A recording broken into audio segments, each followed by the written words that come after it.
First impressions, what can go wrong? I had a journey of first impressions in 1996, where first impressions everybody has, more or less. Once you meet someone or you see a dish or a car or anything, you make a picture. Who doesn't? Everybody does, I guess. I'm one of the normal people who normally has this.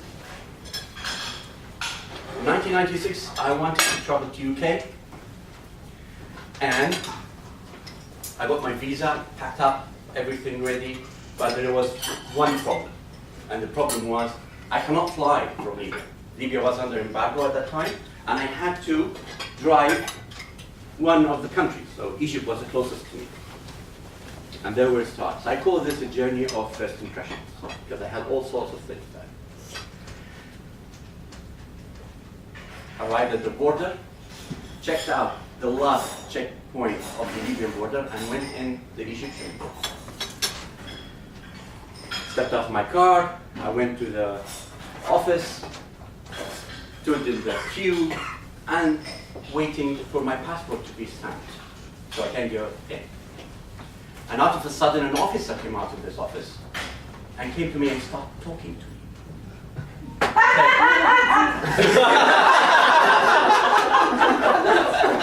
And he said, can I have your passport? He spoke to me in English. And he said, can I have your passport? And I said, yes, this is my passport. And in his walkie-talkie, he said, in Arabic, he was speaking because I understood him.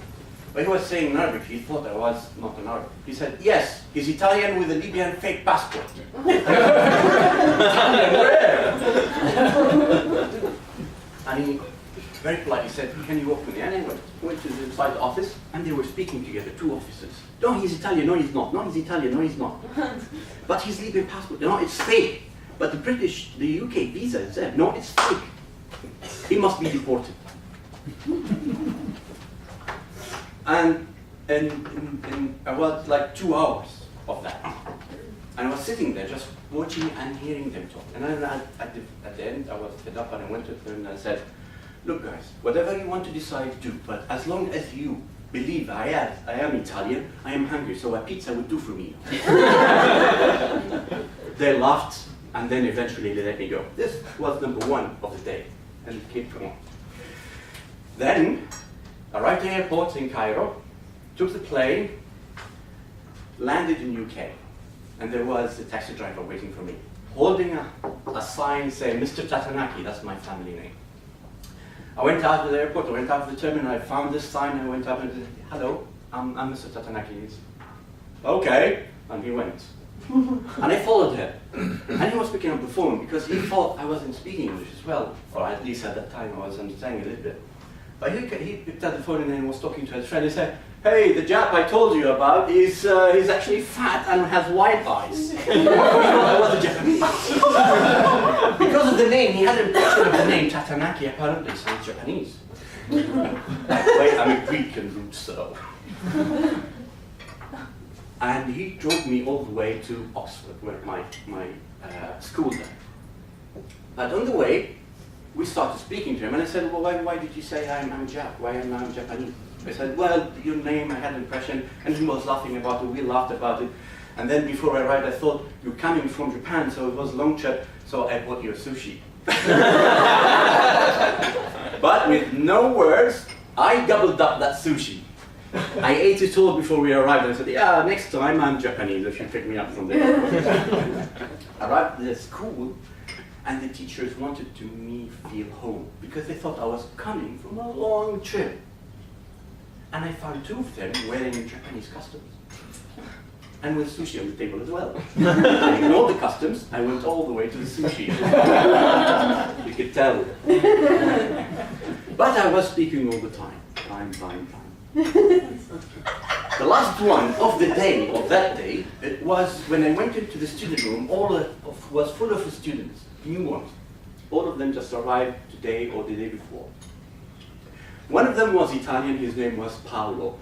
Typical. And he came up to me and he started chatting in Italian. Blah, blah, blah, with his hands and his movement and everything. And after 5 minutes of him talking, I understood nothing. I said, please, I'm not Italian. And this guy turned into red. And said, che cazzo! Che canaccio chite in casino italiana? Of course, that was all rude. Later on, I understood. Until I told them my passport and said, I'm not Italian, I'm really. Fanculo.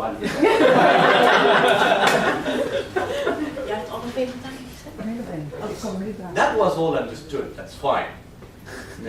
First impressions, once you look at the name, look at the face, even at the menu in a restaurant, you look, oh, I did not try this, it sounds good. But later on, you're throwing up.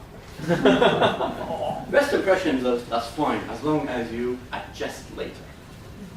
So, my giveaway in this end of the year, in this lovely meeting, my first impression when I joined Toastmasters was never like this. I never thought I would meet such beautiful people like you. I never thought I would learn more skills, as much as I hope I learned.